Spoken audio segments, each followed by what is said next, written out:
चलिए तो दोस्तों आज के इस वीडियो में शुरुआत करेंगे सामाजिक विज्ञान के बारे में।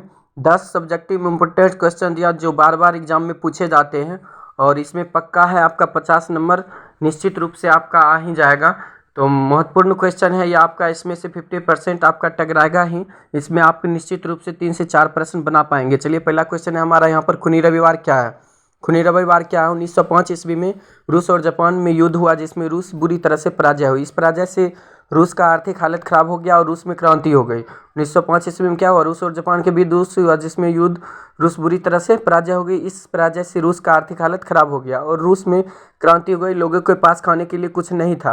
1905 ईस्वी में लोगों का एक समूह रोटी दो नारे का प्रदर्शन करते हुए सेंट पीटर्सबर्ग स्थित महल की ओर जाने लगे, लेकिन जार की सेना ने उन निहत्थे लोगों पर गोलियां चला दी जिससे हजारों लोग मारे गए। उस दिन रविवार का दिन था, इसीलिए उस तिथि को खूनी रविवार के नाम से जाना जाता है। इसे याद रखेंगे आप लोग। इसे 1905 की क्रांति भी कहते हैं। आप लोग इसको ध्यान रखेंगे, क्वेश्चन आपको घुमा करके भी पूछा जा सकता है। तो बहुत ही मोस्ट इंपोर्टेंट क्वेश्चन है। अगला क्वेश्चन देखते हैं, औद्योगिकरण से क्या समझते हैं। औद्योगिकरण से आप क्या समझते हैं? औद्योगिकरण ऐसी प्रक्रिया है जिसमें वस्तुओं का उत्पादन मानव के द्वारा न होकर मशीनों के द्वारा होता है। मानव के द्वारा न होकर मशीनों के द्वारा होता है। इसमें वस्तुओं का उत्पादन बृहद पैमाने पर होता है जिसके खपत के लिए बड़े बाजार की आवश्यकता होती है। इसमें वस्तु का उत्पादन बृहद पैमाने पर न होता है, इसके खपत के लिए बड़े बाजार की आवश्यकता पड़ती है। औद्योगिकरण में नए नए मशीनों का आविष्कार होता है और नई तकनीकों का भी विकास होता है। इसी को क्या कहते हैं? औद्योगिकरण। औद्योगिकरण आप ध्यान रखेंगे, ऐसी प्रक्रिया जिसमें वस्तु का आदान प्रदान होता है। शॉर्ट में ध्यान रखेंगे, आदान प्रदान होना, वस्तुओं का आदान प्रदान होना, ऐसी प्रक्रिया होती है। ठीक है, अगला क्वेश्चन है, वंशवाद से आप क्या समझते हैं। वंशवाद से आप क्या समझते हैं? वंशवाद की परंपरा दशकों से बनी आ रही है जिसमें किसी प्रतिनिधि की निधि का इस्तीफे के बाद सीट खाली रह जाती है। उस सीट पर उसी के परिजन या रिश्तेदार को चुनाव के लिए टिकट दे दिया जाता है। इसे ही वंशवाद कहते हैं। समझ गए? उसी के परिवार क्या किया जाता है? टिकट दे दिया जाता है, उसे ही वंशवाद कहते हैं। इसी प्रकार के वंशवाद आज भी लोकतंत्र में बना हुआ है जो लोकतंत्र के लिए गंभीर समस्या है। वंशवाद अभी भी बरकरार है जो लोकतंत्र के लिए एक बहुत ही गंभीर समस्या है। समझिए, अगला क्वेश्चन है, खादर मिट्टी और बांगर मिट्टी में अंतर स्पष्ट करें। तो खादर मिट्टी और बांगर मिट्टी के लिए इसका 2 कॉलम बना लेंगे। उसके बाद इधर पहला पॉइंट लिखेंगे, नई जलोढ़ मिट्टी को खादर मिट्टी कहते हैं। नई जलोढ़ मिट्टी को खादर मिट्टी, पुरानी जलोढ़ मिट्टी को बांगर मिट्टी कहते हैं। ठीक है, पुरानी जलोढ़ मिट्टी को बांगर। खादर मिट्टी के कण महीन होते हैं, बांगर मिट्टी के कण मोटे होते हैं। बांगर मिट्टी के कण क्या होते हैं? मोटे होते हैं। यह नदी के समवर्ती क्षेत्र में पाया जाता है। यह नदी के समवर्ती क्षेत्र में पाया जाता है, जबकि यह दूरवर्ती क्षेत्रों में पाया जाता है। बांगर नदी के दूरवर्ती क्षेत्रों में पाया जाता है। तो याद रहेगा खादर मिट्टी और बांगर मिट्टी में अंतर, इसको ध्यान से याद कर लेना है। ठीक है, अगला क्वेश्चन हम लोग देखेंगे। तो दोस्तों अभी तक चैनल को सब्सक्राइब नहीं किए तो प्लीज़ सब्सक्राइब कर ले और अपने दोस्तों के साथ शेयर कर दें ताकि आपको सारा वीडियो का अपडेट मिलता रहे और आंसर की भी मिलता रहे। नगर निगम के मुख्य कार्यों का वर्णन करें। मोस्ट इंपोर्टेंट क्वेश्चन है। नगर निगम नागरिकों को स्थानीय आवश्यकता एवं सुख सुविधाओं के लिए अनेक प्रकार के कार्य करता है। नगर निगम के प्रमुख कार्य निम्नलिखित हैं। पहला, नगर निगम में नलियां, पेशाबखाना और शौचालय आदि का निर्माण करता है। नगर निगम क्या करता है? नलियां, पेशाबखाना, शौचालय आदि का निर्माण करता है। कूड़ा करकट तथा गंदगी की सफाई करता है। पीने की पानी का प्रबंध करता है। पीने की पानी का प्रबंध करता है। गलियां, पुलों, उद्यानों का सफाई एवं निर्माण करता है। गलियां, पुल, उद्यानों का सफाई का निर्माण करता है। साथ ही आग बुझाने का कार्य भी करता है। आग बुझाने का कार्य करता है।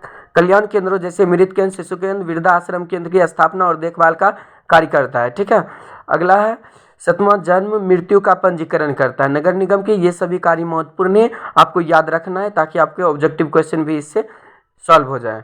समझ गए? कूड़ा करकट और गंदगी की सफाई करता है। पीने की पानी का प्रबंध करता है। गलियों, पुलों एवं उद्यानों की सफाई एवं निर्माण करता है। आग बुझाने का कार्य करता है। कल्याण केंद्रों जैसे मृत केंद्र, शिशु केंद्र, वृद्धाश्रम केंद्र की स्थापना और इसका देखभाल कार्य करता है। जन्म मृत्यु दर का पंजीकरण करता है। ठीक है, अगला क्वेश्चन देख ले कि भूकंप और सुनामी में कोई 3 अंतर स्पष्ट कीजिए। मोस्ट इंपोर्टेंट क्वेश्चन है, भूकंप और सुनामी में 3 अंतर स्पष्ट कीजिए। तो क्वेश्चन है आपका भूकंप और सुनामी। भूकंप और सुनामी के लिए 2 कॉलम। यहाँ पहला पॉइंट, भूकंपीय कंपन का केंद्र जहाँ पर स्थल पर होता है उसे भूकंप कहते हैं। भूकंपीय कंपन का केंद्र जहाँ महासागर तली में होता है उसे सुनामी कहते हैं। भूकंप का संबंध स्थल भाग से होता है, सुनामी का संबंध जल भाग से। भूकंप का प्रभाव कहीं भी पड़ सकता है, सुनामी का प्रभाव हमेशा किनारों पर पड़ता है। तो इस पॉइंट को आप लोग ध्यान रखेंगे, बहुत ही मोस्ट इंपोर्टेंट क्वेश्चन है यह। आपके एग्ज़ाम में आने वाला है, तो जल्दी से इसको आप लोग सब्सक्राइब कर लें और लाइक करके अपने दोस्तों के साथ भी शेयर कर दें ताकि वो भी इनका लाभ उठा सकें।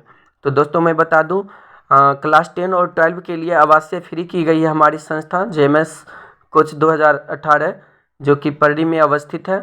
संस्थान मुख्य रूप से क्लास 10 और 12 के बच्चों के लिए आवासीय फ्री की हुई है। तो आप सभी छात्रगण ध्यान रखेंगे, अपने दोस्तों को शेयर करेंगे और कोशिश रखें कि यहाँ आए और आप भी टॉपर की लिस्ट में अपने अंकन को दर्ज करवाने की कोशिश रखें। हम आपके साथ हमेशा 12 से 18 घंटा तक हमारी टीम आपके साथ कार्यरत रहेगी और आपको आपके सपना को बरकरार रखते हुए आगे बढ़ाने की कोशिश करें। आपकी मेहनत ही सफलता की ओर ग्रसित करेगी और हमारी कामना है कि आप लोग अवश्य ही सफल होंगे।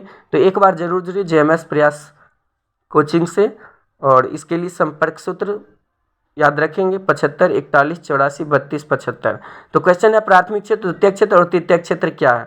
आपको ये क्वेश्चन मैं करवा चुका हूँ, प्राथमिक क्षेत्र, द्वितीय क्षेत्र और तृतीय क्षेत्र। प्राथमिक क्षेत्र में कृषि आता है, द्वितीय क्षेत्र में औद्योगिक क्षेत्र को कहा जाता है, तृतीय क्षेत्र सेवा क्षेत्र को कहा जाता है। तो यहाँ पर क्वेश्चन आपका फुल डिटेल दिया हुआ, आप इसको वीडियो को रोक करके इसको लिख सकते हैं, पढ़ सकते हैं और इसको ध्यान कर सकते हैं। ठीक है, बहुत ही मोस्ट इंपॉर्टेंट क्वेश्चन है। यह क्वेश्चन आपके एग्जाम में आता है, बराबर पूछा जाता है, बार बार ये सारी जो क्वेश्चन मैंने डाला हूँ बार बार यह क्वेश्चन पूछा जाता है। बहुत ही मोस्ट इंपॉर्टेंट क्वेश्चन है। द्वितीय क्षेत्र, द्वितीय क्षेत्र को औद्योगिक क्षेत्र भी कहते हैं, इसमें खनिजों को निकाला जाता है तथा उससे उपयोगी वस्तुओं को बनाया जाता है। तृतीय क्षेत्र को सेवा क्षेत्र कहा जाता है, जैसे बैंकिंग हो गया, बीमा, परिवहन, व्यापार, नौकरी तृतीय क्षेत्र में आते हैं। जो शिक्षक स्कूल में पढ़ाते हैं वो भी तृतीय क्षेत्र के अंतर्गत आते हैं। अगला क्वेश्चन है भारतीय कृषि की 5 प्रमुख विशेषता को लिखिए। तो भारतीय कृषि के 5 प्रमुख विशेषताएं निम्नलिखित हैं। भारतीय कृषि आर्थिक जीवन का प्राण है। भारत में लगभग 80% लोग कृषि कार्य से जुड़े हैं। भारत की विशाल जनसंख्या के लिए भोजन कृषि से भी प्राप्त होता है। यहाँ उद्योगों के लिए कच्चे माल कृषि से ही प्राप्त होता है। राष्ट्रीय आय में भारतीय कृषि का प्रमुख योगदान है। देश की 24% आय कृषि से ही प्राप्त होता है। यहाँ की जलवायु, मिट्टी एवं धरातल में विविधता पाई जाती है, जिसके कारण फसलों में भी विविधता पाई जाती है।